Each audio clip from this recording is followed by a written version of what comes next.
जब आप पढ़ेंगे तो आपको पता चल जाएगा बहुत सारे मुग़ल राजा ऐसे थे जिनके पक्ष में हिंदू राजा लड़ते थे, हिंदू राजाओं के खिलाफ। बहुत सारे हिंदू राजा ऐसे थे जो मुग़लों के खिलाफ लड़े तो उनके खिलाफ मुग़ल राजा लड़ते थे। तो वो राजाओं के बीच की लड़ाई थी, राजपाट की लड़ाई थी, उसमें हिंदू मुसलमान कहीं नहीं था। और रामजी सुमन ने तो एक बात और भी बड़े मज़े की कही है। उन्होंने कहा है कि 84,000 बौद्ध स्तूप कहाँ गए। अगर आप मस्जिद के नीचे मंदिर ढूंढ ही रहे हो तो और थोड़ा सा खोद लो, बौद्ध विहार मिलेंगे हमारे। करणी सेना है देश में कोई, उसके 50-100 आदमी पुलिस के इशारे पर वहाँ चले गए। योगी जी भी ठाकुर है, करणी सेना भी ठाकुर है, उनके इशारे पर 50-100 आदमी चले गए, घर में घुस करके तोड़फोड़ कराए। रामजी सुमन ने कहा कि मैं आ गया हूँ, आ जाओ जिसकी माँ ने दूध पिया है। 74 साल के क्या नाम है रामजी सुमन ने दुदकार दिया, आ जाओ। कोई एक तो गया नहीं अब तक। दो चीज़ समझ लीजिए। सबसे पहली बात तो ये है कि जब आपको वर्तमान की जो सरकार की जिम्मेदारी है, जो वर्तमान के मुद्दे हैं, उनसे अगर आपको ध्यान भटकाना हो तो आप हिंदू मुसलमान करने लग जाइए। वर्तमान सरकार क्या कर रही है कि जैसे ही आप रोजी की बात करोगे, रोज़गार की बात करोगे, रोटी की बात करोगे, नौकरी की बात करोगे, अपनी सुख सुविधाओं की बात करोगे, जो सरकार के मौलिक जिम्मेदारी है, जब उनकी बात करोगे, फंडामेंटल राइट्स की बात करोगे, तो सरकार कहेगी कि औरंगजेब ने हिंदू मंदिर तोड़े थे। अच्छा, इनकी सुई जाकर के वो 666 साल का जो कार्यकाल है मुग़लों का, वहाँ जाकर के अटक जाती है। ये कभी जो ब्रिटिश काल है लगभग 250 साल का, उस पर बात नहीं करते हैं। कितने हजार लाख करोड़ रुपए वो यहाँ से लूट करके ले गए अंग्रेज। जलियांवाला बाग की बात नहीं करेंगे। लाखों हजार करोड़ रुपए लूट करके ले गए यहाँ से अंग्रेज, उस पर बात नहीं करेंगे। लेकिन क्यों उस पर बात क्यों नहीं करेंगे? क्योंकि यहाँ अंग्रेज़ों पर बात करने से इनकी राजनीति नहीं चलती है। लेकिन अगर ये हिंदू और मुसलमान करते हैं, औरंगजेब करते हैं, बाबर करते हैं, तो क्या नाम है, इनकी रोजी रोटी जो है वो चलती है, इनकी सरकार बनती है। और बड़े मज़े की बात है कि 666 साल के मुग़ल काल में एक भी हिंदू ने ये नहीं कहा कि हमको जो है वो मुग़लों से आज़ादी चाहिए। अंग्रेज़ों से आज़ादी चाहिए थी इनको, लेकिन मुग़लों से आज़ादी नहीं चाहिए थी। मुग़लों को लड़कियां दे रखी थी, मुग़लों के दरबारों में ये इनका आना जाना था, मुग़लों के से रिश्तेदारियां थीं। मुग़लों के साथ में कभी अकबर के साथ में जो है वो हिंदू राजा दूसरे से लड़ते थे मिल करके, कभी जो है वो हिंदू राजा के साथ में मुग़ल राजा मिल करके लड़ते थे। तो ये क्या है कि वो वहाँ पर इनका मेल जोल था, रोटी बेटी का रिश्ता था। जो ब्रिटिश गवर्नमेंट थी, ब्रिटिश गवर्नमेंट में इनका रोटी बेटी का मतलब जो है वो हिस्सा नहीं था। वहाँ पर ब्रिटिश हुकूमत अपने तरीके से देश को चला रही थी और ये कहीं ना कहीं हाशिए पर जा रहे थे, तो इनको आज़ादी याद आई। लेकिन ये तो सर ये तो कहते थे कि हमारा जो है गंगा जमुना तहजीब थी उस दरमियान। जिसको ये गंगा जमुना तहजीब कह रहे हैं, तो उस गंगा जमुना तहजीब के आप 500 साल के बाद में क्यों क्या नाम गले मुर्दे उखाड़ रहे हो? क्यों कह रहे हो कि औरंगजेब ने इतने मंदिर तुड़वा दिए? अरबी औरंगजेब ने तो 10 से 15 मंदिर बनवाए भी थे, उनको दान भी दिया था औरंगजेब ने। उसके बाद में जितने मुग़ल सम्राट हुए, आप किसी का भी उठा करके देख ली। और जो लोग यहाँ आया, यहाँ राज किया और यहीं मर गया, वो क्या ले गया? उसने वो यही रहा ना, उसने जो भी कुछ कमाया लूट कर तो कहीं नहीं ले गया ना। वो यहाँ आया, यहीं उसने लाल किला बनवाया, ताजमहल बनवाया, कुतुब मीनार बनवाई, जितने भी किले और देखने लायक धरोहर चीज़ बनवाई यहीं बनवाई। अगर कोई मुग़ल सम्राट बाहर से आया और बाहर चला गया लूट करके, तो आप कह सकते हो लुटेरा था। अरे कोई आदमी यहाँ आया, उसने राज किया, देश की जनता को उसने कर लिया, कर लेने के बाद उसने महल बनाए, उसने किले बनाए, उसने देखने लायक चीज़ें बनाई, और वो यहीं मर गया। तो वो कहाँ ले गया? उसको सोचने वाली बात ये भी है ना। तो मैं ये कहता हूँ कि उस समय के जो मुग़ल काल में, जिसको आप कहते हैं कि मुग़ल काल था, वो मुग़ल काल में चाहे तो अकबर की लड़ाई हो, चाहे शाहजहाँ की लड़ाई हो, चाहे औरंगजेब की लड़ाई हो, चाहे आप देखेंगे उधर जाएंगे तो मानसिंह की लड़ाई हो, चाहे जयचंद की लड़ाई हो, चाहे पृथ्वीराज चौहान की लड़ाई हो, चाहे महाराणा प्रताप की लड़ाई हो, चाहे राणा सांगा की लड़ाई हो, ये जितने राजा हुए, राजपूत राजा और मुग़ल राजा, ये राजाओं के बीच की लड़ाई थी। ये हिंदू और मुसलमान के बीच की लड़ाई नहीं थी और कतई नहीं थी। अगर ऐसा होता तो मुग़ल राजाओं के साथ में कभी हिंदू राजा नहीं लड़ते और हिंदू राजाओं के साथ में कभी मुग़ल राजा नहीं लड़ते। अगर किसी बड़े मुग़ल राजा को लड़ाना है और उसके खिलाफ अगर किसी छोटे मुग़ल राजा ने या छोटे हिंदू राजा ने, राजपूत राजा ने विद्रोह कर दिया, तो उसका छोटे मुग़ल राजा साथ देते थे, क्योंकि बड़े मुग़ल राजा को हराना है। अगर किसी हिंदू राजा को हराना है तो उसके खिलाफ अगर मुग़ल राजा लड़ रहा है तो उसके खिलाफ हिंदू राजा भी लड़ते थे उसके साथ, मुग़ल राजा के साथ में। तो ये राजाओं की लड़ाई थी, ये हिंदू और मुसलमान की लड़ाई नहीं थी। और जो लोग कह रहे हैं कि साहब हमारी बहन बेटियों का शोषण अत्याचार करा, हमारे साथ लूटपाट करी, तो भाई आपने उनको भगाया क्यों नहीं यहाँ से? आपने उनको यहाँ से भगाया क्यों नहीं? आपने अंग्रेज़ों को तो भगा दिया। आपने अंग्रेज़ों से कहा कि गो बैक, क्या नाम है अंग्रेज, तो आपने एक नारा, भारत छोड़ो, भारत छोड़ो, अंग्रेज भारत छोड़ो। तो क्या कभी कहा कि मुग़लों भारत छोड़ो? नहीं ना। और बेचारे जो भारत में मुसलमान रह रहे हैं, ना तो उनसे उनका कोई लेना देना है, ना उनसे कोई राजी खुशी है। ये बेचारे इस देश के अंदर मुसलमान हैं मुट्ठी भर। ये इस देश के अंदर इस्लामिक संस्कृति, तुम्हारे जातिवाद से परेशान होकर के, तुम्हारे छुआछूत से परेशान होकर के, तुम्हारे पाखंडवाद से परेशान होकर के इन्होंने बेचारों ने इस्लाम कबूल कर लिया, तो आप इनसे दुश्मनी निकाल रहे हो। आपने तो आज तक जातिवाद को नहीं छोड़ा। वो तो उनके कब्रों से दुश्मनी निकाल रहे हैं, जो कब्र बनी हुई हैं, उनके किले बने हुए हैं। मैं क्या कह रहा हूँ ओमदेव जी, क्योंकि यहाँ पर अगर ये हिंदू मुसलमान करते हैं तो इनकी सरकार बनती है, लेकिन अगर ये हिंदू और अंग्रेज़ करते, भारत और अंग्रेज़ करते तो सरकार नहीं बनती, क्योंकि अंग्रेज़ यहाँ ही नहीं। अंग्रेज़ तो आए थे, 150-200 साल राज किया, लूट पाट के चले गए, बात ख़त्म हो गई। लेकिन मुग़लों के जो इस्लाम को मानने वाले लोग यहाँ रह रहे हैं, तो इस्लाम को मानने वाले लोगों के खिलाफ नफरत कैसे फैलाई जाए, उनकी वोटों का ध्रुवीकरण कैसे किया जाए, राजनीति कैसे की जाए, तो ये सारी बातें हैं ऑलरेडी। बीजेपी के लिए गाय, गंगा, गोबर, गोमूत्र ये तो वोट के स्रोत हैं, मतलब इनसे वोट मिलता है।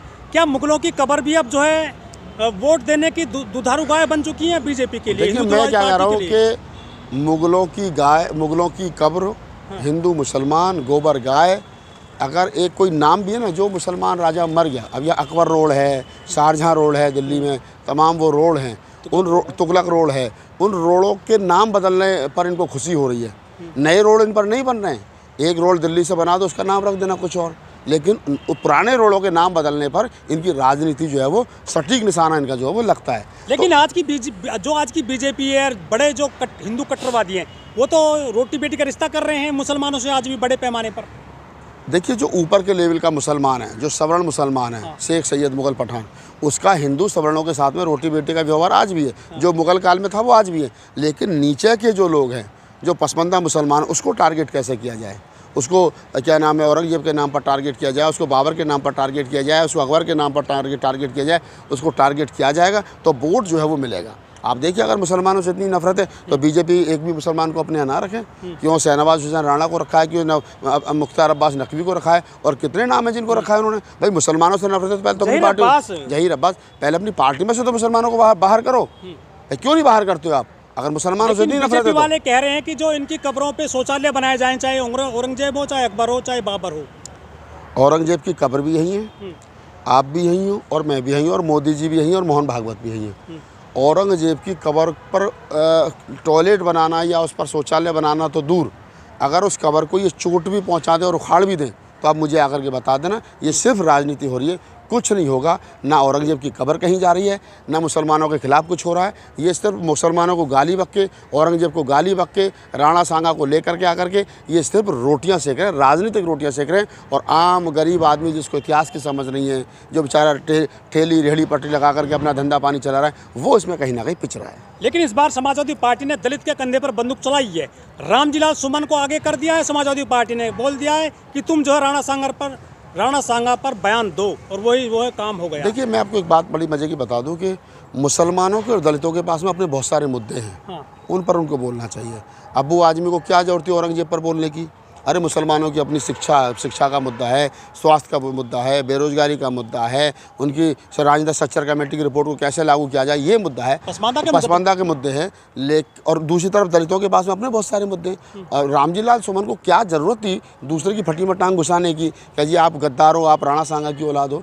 इसका मतलब मुझे ये लगता है कहीं ना कहीं कि ये बयान जो अब्बू आजमी ने दिया है और जो औरंगजेब क्या नाम है रामजीलाल सुमन ने दिया है, ये बयान दिलवाया गया है ताकि बीजेपी की, मुझे तो ये लगता है कहीं तो लड़ाई 80-20 की चल रही है। नहीं, मुझे लग रहा है कि ये कहीं ना कहीं 80-20 की जो बात है वो भी चल रही है। और ये कहीं ना कहीं चाहे तो रामजीलाल सुमन हो और चाहे अपना अबू आजमी हो, ये बीजेपी के सारे पर बैटिंग कर रहे हैं। हाँ, तो ये जो है पूरा जो गेम है बीजेपी और समाजवादी पार्टी का लग रहा है कि आपको भी?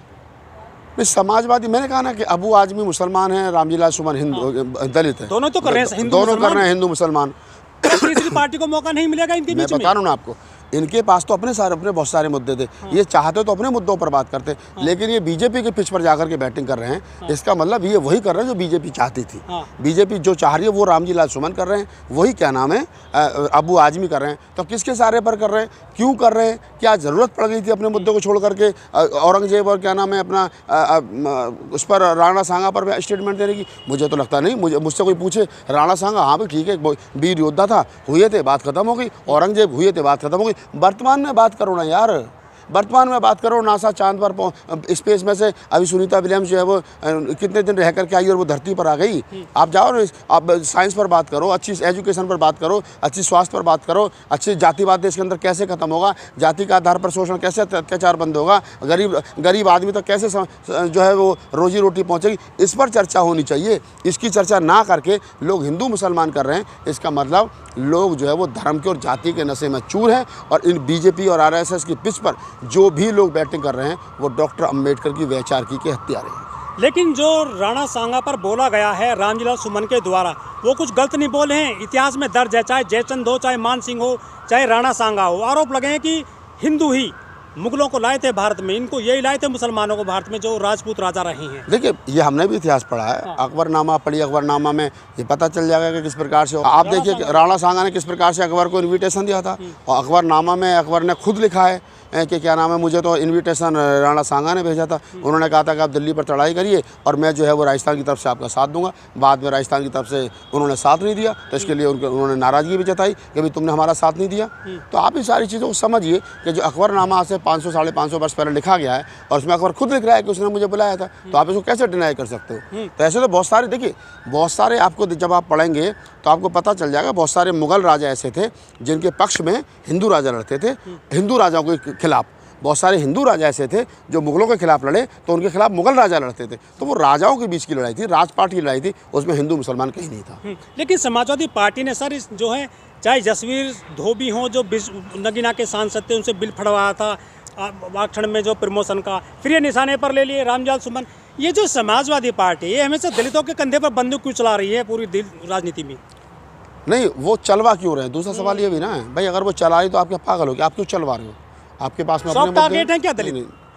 अब अगर रामजीलाल सुमन जैसा मतलब 70-75 साल का व्यक्ति भी सॉफ्ट टारगेट है तो मुझे तो नहीं समझता। रामजीलाल सुमन साहब इतनी लंबी राजनीतिक जीवन हो गया उनका, मुलायम सिंह के साथ ही रहे वो, और राजनीति को लोहिया और अम्बेडकर की राजनीति को समझते हैं, तो वो आदमी सॉफ्ट टारगेट हो सकता है, ये मुझे नहीं लगता है। और रामजीलाल सुमन ने तो एक बात और भी बड़े मजे की कही है। उन्होंने कहा है कि 84,000 बौद्ध स्तूप कहाँ गए? अगर आप मस्जिद के नीचे मंदिर ढूंढ ही रहे हो तो और थोड़ा सा खोद लो, बौद्ध विहार मिलेंगे हमारे। तो वो कहीं ना कहीं देखिए बुद्धिस्ट आदमी है, ठीक है, उनसे कहलवाया गया, उन्होंने कह दिया। बहरहाल बात उनकी भी ठीक है कहीं ना कहीं, लेकिन हमें ज़्यादा इतिहास के चक्कर में नहीं पड़ना चाहिए। इतिहास के पन्ने अगर आप कुरेदोगे तो फिर बहुत सारी बातें निकलेंगी। वहाँ ये भी पता चलेगा कि मुगल कितने बहादुर थे, और वहाँ ये भी पता चलेगा कि इस देश के राजपूत जो अपने आप को राजपूत कह रहे हैं वो कितने बड़े कायर थे कि 600-650 वर्ष तक मुगल ही राज कर गए। लेकिन रामजीलाल सुमन के घर पर तो हमला किया गया था, ये जो राजपूतों के संगठन है इनके द्वारा। एक करनी सेना है देश में कोई, उसके 50-100 आदमी पुलिस के इशारे पर वहाँ चले गए। योगी जी भी ठाकुर है, करनी सेना भी ठाकुर है, उनके इशारे पर 50-100 आदमी चले गए, घर में घुस करके तोड़फोड़ कराए। रामजीलाल सुमन ने कहा कि मैं आ गया हूँ, आ जाओ, जिसकी माँ ने दूध पिया है। 74 साल के क्या नाम है रामजीलाल सुमन ने दुदकार दिया, आ जाओ, कोई एक तो गया नहीं अब तक। तो पीठ पीछे किसी के घर में घुस के तोड़फोड़ कर दो पुलिस के इशारे पर, सरकार के इशारे पर, तो ये कोई बहुत बड़ी बात नहीं है। लेकिन रामजीलाल सुमन ने कहा कि मैं आ गया हूँ, अब आओ, अब देखेंगे। लेकिन तो फिर कोई दलित संगठन उनके साथ आ गए इस मामले में। बिल्कुल आना चाहिए। अगर जाति की बात है तो फिर जातीयता के आधार पर हम भी रामजीलाल सुमन के साथ हैं। यादव क्यों नहीं है उनके साथ में? यादव भी हैं। देखिए रामगोपाल यादव उनके घर मिलने के लिए उनके पक्ष में स्टेटमेंट दिया है। राजकुमार भाटी जो समाजवादी पार्टी के प्रवक्ता उन्होंने पक्ष में स्टेटमेंट दिया है। और अखिलेश यादव ने दिया है। तो अगर कोई संगठन समर्थन में आया तो विरोध में भी नहीं है, तो इसका मतलब समर्थन में। अगर कोई आदमी हमारा विरोध नहीं कर रहा है तो इसका मतलब मौन समर्थन कर रहा है, उसका दूसरा मतलब ये भी होता है। तो आप इस बात को समझिए कि रामजीलाल सुमन ने जो कहा है उसके वर्तमान में मायने सिर्फ इतने ही हैं कि अबू आजमी और रामजीलाल सुमन की स्टेटमेंट का मैं समर्थन भी नहीं कर रहा हूँ, विरोध भी नहीं कर रहा हूँ।